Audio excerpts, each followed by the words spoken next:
it's Jane again. I'm going to show you two Pilates exercises, the swan and the one leg kick.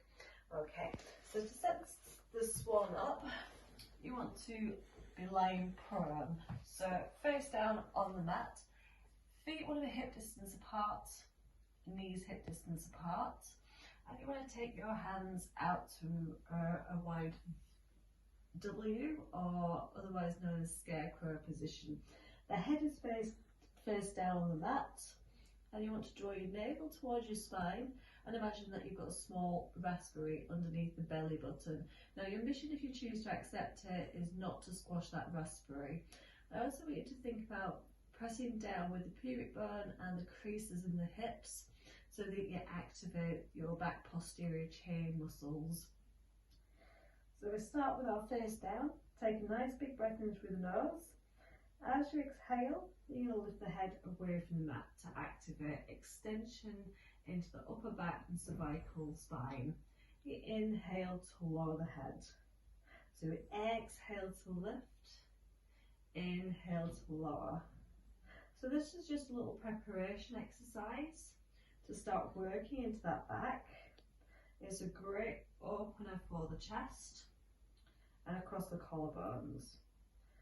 To make that movement a little bit bigger, I want you to visualize that you have LED lights on your breastbone and you're driving your chest forward, trying to shine those lights onto the wall in front. Exhale to lift and inhale to lower. Just making sure that you're keeping your lowest rib on the ground so you don't hyperextend into the back. And it's an immobilizer for the spine in extension. It's great for the front core as you're working the transverse abdominis, the pelvic floor. And you just want to make sure that your creases of the hips are staying down on the mat also. Making this movement a little bit bigger, feel free to press into the hands and lift that chest that little bit higher. So we're just warming up through that spine, pressing into the hands, pushing into the ground. Really shining the light into the wall in front. And you can reach and stay up like this if it feels good, and really work into that back.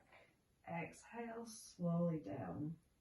And just try not to let that chest collapse down. You think about articulating through the spine, one bone at a time, on the way up, as well as on the way down. Okay, so that's the swan, and I want to show you the one leg kick. So you want to change the position of the hands to the hands underneath the forehead. It's the same setup in prone with the belly button lifting towards the spine. You're trying not to squash that raspberry and you're keeping the creases of the hips down on the ground. So the one leg kick, you start by flexing your foot and just drawing the heel towards your butt.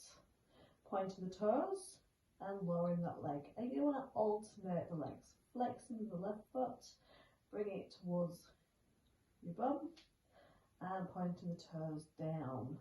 So great exercise for the hip flexors, the quads, the hamstrings, the gastrocnemius, soleus. You're working into the ankles, the plantar flexors. And you want to try and think about really drawing that heel to your bottom to the point where the knee lifts off the mat, so you really feel that stretch. You can add on a double pulse, and you're alternating each side. Think about working the neckline. So opposite with the right leg, you want to turn the head to the left. As you take the foot back down, you bring the head to the opposite side as you bring the left leg in.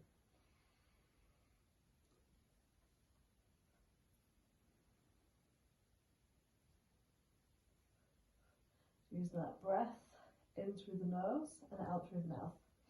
Inhaling to pair, exhaling into the exercise. breathing in, taking that leg back down, exhaling as you pulse the heel towards the bottom.